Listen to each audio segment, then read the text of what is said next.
ദിവ്യാത്മാക്കൾക്കെല്ലാം വിനീതമായ നമസ്കാരം. ഈ ശരീരം ഇപ്രകാരം ഉണ്ടാവാനും നിലനിൽക്കാനും പരിണമിക്കാനും വളരാനും തളരാനും എല്ലാത്തിനും കാരണമായിരിക്കുന്നത് ഈ ശരീരത്തിൽ ഒരു ശക്തി നിലനിൽക്കുന്നത് കൊണ്ടാണ്.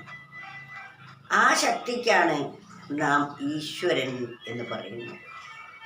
വാസ്തവത്തിൽ ഈശ്വര ശക്തി നമ്മുടെ അകത്തും പുറത്തും ഈ ശരീരത്തിൻ്റെ എല്ലാ സെല്ലുകളെയും പ്രവർത്തിപ്പിക്കും.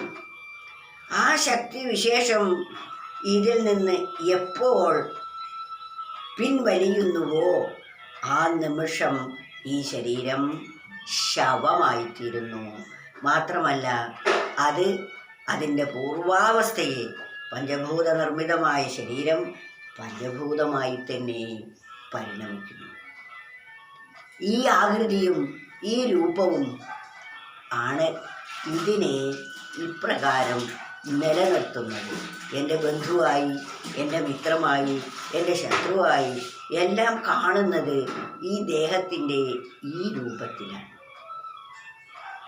ഈ രൂപത്തിന് അനുനിമിഷം പരിണമിച്ചു കൊണ്ടിരിക്കുന്നു.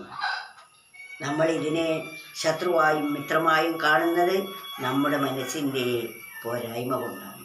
അതിനാൽ ആത്മസംബന്ധമില്ലെങ്കിൽ ശരീരം ശവമാത്രമാം. ആത്മാവ് അല്ലെങ്കിൽ ആ ചൈതന്യം, ആ ശക്തി ഇതിൽ ഇല്ലെങ്കിൽ, ഇതുമായിട്ട് ബന്ധം ഇല്ലെങ്കിൽ ശരീരം വെറും ശവം, ജഡമായി മാറുന്നു. അതിന് സ്വന്തമായി ചേഷ്ടിക്കാനുള്ള കഴിവില്ല. ഈ കൈകളെ ഒന്ന് ചലിപ്പിക്കാൻ, ഈ കണ്ണിൻ്റെ പോളകൾ ഒന്ന് ചലിക്കാൻ, നമ്മുടെ നാവിനെ സംസാരിക്കാൻ, ചുണ്ടുകൾ ഇളക്കാൻ നമുക്ക് സാധിക്കുന്നത് ആത്മചൈതന്യം കൊണ്ടാണ്. അതില്ലെങ്കിൽ ഇത് ചലിക്കുകയില്ല. ആ ആത്മചൈതന്യമാണ് ബുദ്ധിയായും മനസ്സായും രൂപാന്തരപ്പെട്ട് ഈ പ്രകൃതി, ഈ പ്രപഞ്ചത്തെ, പ്രതിഭാസത്തെ എല്ലാം വിലയിരുത്തുന്നതും ഇതിനെ തകരാറിലാക്കുന്നതും ഇതിന് നിറം കൊടുക്കുന്നതിനും ഇതിനെ നന്മകൾ തിന്മകൾ കൽപ്പിക്കുന്നതും എല്ലാം നമ്മുടെ മനോഭാവത്തിന് അനുസരിച്ചാണ്. അതിനാൽ ആത്മസംബന്ധമില്ലെങ്കിൽ ശരീരം ശവമാത്രമാം. ബീഭത്സരസമേറുന്നോ രതിൽ കൂറാർ കുതിച്ചിടും. ഈ ശരീരത്തിൽ ആ ചൈതന്യധാര വിട്ടുകഴിഞ്ഞാൽ ഈ ശരീരം ബീഭത്സമായിരിക്കും, ഭയപ്രദമായിരിക്കും. നാം ഇതിൽ നിന്ന് ആ ചൈതന്യം വിട്ട് അന്ന് വടിപോലെ ബലവത്തായിത്തീരും. സന്ധികളെ കുറയ്ക്കും. രക്തോട്ടം ഇല്ലെങ്കിൽ പിന്നെ നമ്മുടെ കാര്യം പറയാനുണ്ടോ? രക്തോട്ടം നിലയ്ക്കും, ഹാർട്ടിൻ്റെ മിടിപ്പ് നിന്നു, ശ്വാസം വലിക്കാൻ കഴിവില്ല.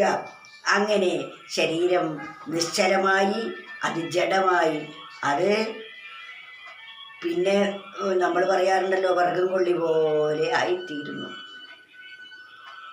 ഒരു അല്പം പോലും അതിനെ വളയ്ക്കാനോ ഒടിക്കാനോ നിവരാനോ ഒന്നും അതിന് സാധ്യമേ അല്ല. അങ്ങനെ ശരീരം, പിന്നീട് ശരീരം എന്താ? അതിൻ്റെ പ്രവർത്തനം നാശോന്മുഖമായ പ്രവർത്തനം തുടങ്ങുകയായി. അത് ചീർക്കാൻ തുടങ്ങി. എവിടുന്നാ വെള്ളം വരുന്നതെന്നറിയില്ല. ഈ മാംസപേശികളും അതിലുള്ള നെയ്യും അതിലുള്ള മേധസ്സെല്ലാം ഉരുകി ഇത് നീര് വെച്ച് ശരീരം വണ്ണം വയ്ക്കാൻ തുടങ്ങും. ഇവിടെ അടുത്തൊരു മനുഷ്യൻ ആത്മഹത്യ ചെയ്തു. വലിയ റബ്ബറിൻ്റെ കൊമ്പിൽ കെട്ടി തൂങ്ങി വീട്ടുകാരും അറിഞ്ഞില്ല, നാട്ടുകാരും അറിഞ്ഞില്ല. ഇയാൾ എവിടെ പോയതാണെന്നും അറിയില്ല. അവസാനം ദൂരസ്ഥലത്ത് നാട്ടിൽ പോയതാണെന്ന് കരുതി നാട്ടിലന്വേഷിച്ചു, ഫോൺ വിളിയായി, അവിടെയും ഇവിടെയും എല്ലാം തിരയാൻ തുടങ്ങി. അങ്ങനെ 3 ദിവസം കഴിഞ്ഞു. ഒരാളുടെയും പിടി ആർക്കും ഒരെത്തും പിടിയും കിട്ടിയില്ല. മൂന്നാം ദിവസം ആയപ്പോഴേക്കും ഈ കൊമ്പിൽ തൂങ്ങിയ മനുഷ്യനെ ആരും കണ്ടില്ല. അത്ര ഉയരത്തിലായിരുന്നു അത്. പക്ഷേ ശരീരം കിട്ട് വണ്ണം വെച്ച് ഭാരം കൂടി കൊമ്പ് പൊട്ടി താഴെ വീണു. അപ്പോൾ താഴെ വീണ് കഴിഞ്ഞപ്പോൾ ആ മനുഷ്യൻ മല പോലെ വീർത്ത് കിടക്കുന്നു. ദുർഗന്ധം വമിച്ച് അടുത്തേക്ക് ചെല്ലാനും വയ്യ. ടാപ്പിങ്ങുകാർ വെട്ടുമ്പോഴാണ്. പക്ഷേ ഈ മനുഷ്യൻ തൂങ്ങിയത് അതിൻ്റെ താഴെ വെട്ടിയ ആൾ പോലും കണ്ടില്ല, മേലോട്ട് നോക്കിയില്ല. പക്ഷേ കൊമ്പ് പൊട്ടി താഴെ വീണപ്പോൾ ആണ് കാണാനിടയായത്. അപ്പോഴേക്കും അയാളെ കാണാനില്ലാതെയായിട്ട് 3 ദിവസം കഴിഞ്ഞിരുന്നു. മൂന്നാം ദിവസം ആയപ്പോഴേക്കും ശരീരം വീർത്ത് അതിൻ്റെ ആകൃതിയൊക്കെ മാറി. ഈച്ചയും കൊതുകും അതുപോലെ വലിയ വലിയ പ്രാണികളെല്ലാം പുഴുക്കളും അതിലരിക്കാൻ തുടങ്ങി. ആളെപ്പോലും തിരിച്ചറിയാൻ പറ്റാത്തയായി. നമ്മുടെ ശരീരം തിരിച്ചറിയുന്നത് നമ്മുടെ മനസ്സിൽ ഇതിനൊരു രൂപമുണ്ട്. ആ രൂപത്തിന് മാറ്റം വന്നാൽ ആരാണെന്ന് പോലും അറിയില്ല, ആളാരാണെന്ന് പോലും അറിയില്ല. അങ്ങനെ അയാളെ വസ്ത്രം നോക്കിയാണ് പിന്നീട് ആളെ തിരിച്ചറിഞ്ഞത്. അതാണ് ഭീഭത്സം, ഭയപ്രദമായിത്തീരും ആ ശരീരം. പിന്നെ നോക്കിക്കാണും. പിന്നീട് ആ നീരൊക്കെ വറ്റി കുറേ മാസങ്ങൾ കഴിയുമ്പോൾ വെയിൽ കൊണ്ട് അത് ഉണങ്ങും. ഉണങ്ങിക്കഴിയുമ്പോൾ അതിൽ അസ്ഥിയെ പൊതിഞ്ഞ ഒരു തോല് മാത്രമായിരിക്കും. ഇപ്രകാരമാണ് നമ്മുടെ ശരീരത്തിൻ്റെ അവസ്ഥ. ആത്മസംബന്ധമില്ലെങ്കിൽ ശരീരം ശവമാത്രമാം. ബീഭത്സരസമേറുന്നു രതിൽ കൂറാർ കുതിച്ചിടും. അങ്ങനെ ചേർത്ത് നാറി കൊണ്ടിരിക്കുന്ന ഈ ശരീരത്തിൽ ആർക്കാണ് രസം തോന്നുക? ആരാണ് അതിനെ വാരിപ്പുണരുക? ആരാണ് അതിനെ സ്വീകരിക്കുന്നത്? അതിൽ ആർക്ക് രതി തോന്നും?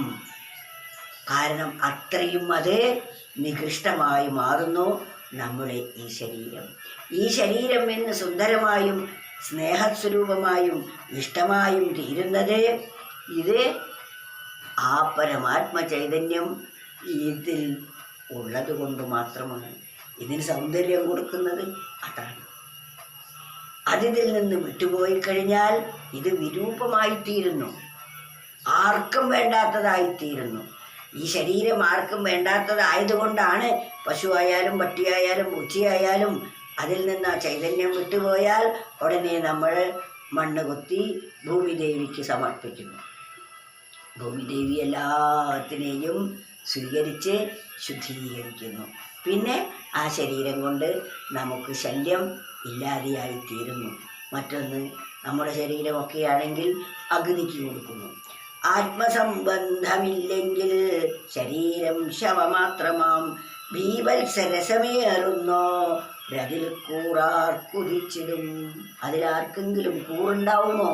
ഒരിക്കലും ആ ശരീരത്തിൽ കൂറ് ഉണ്ടാവുകയില്ല എന്നത് എത്ര വാസ്തവമാണ്. നാം നമ്മുടെ ശരീരത്തെ വളരെ സുന്ദരമായി തീറ്റിപ്പോറ്റി എന്തെല്ലാം ആഭരണങ്ങളും മേക്കപ്പും നാം ചെയ്തു കൊണ്ടിരിക്കുന്നു. ഇതിൽ നിന്ന് ആ സത്ത് പോയി കഴിയുമ്പോൾ ഇതിൻ്റെ രൂപത്തെക്കുറിച്ചാണ് നാം പ്രത്യേകം പറയേണ്ടതുണ്ടോ? അതിനാൽ നാം ഇതിലല്ല ഭ്രമിക്കേണ്ടത്. ഇതിനെ സത്താക്കി മാറ്റുന്ന ആ സത്തിനെയാണ് നാം അറിയേണ്ടത് എന്ന പരമാർത്ഥം ബോധിച്ച് നമ്മൾ ദേഹമല്ല, ഈ ദേഹത്തെ പ്രവർത്തിപ്പിക്കുന്ന ദേഹാതീത പൊരുളാണ് എന്ന സത്യം നാം എപ്പോഴും അറിഞ്ഞിരിക്കണം.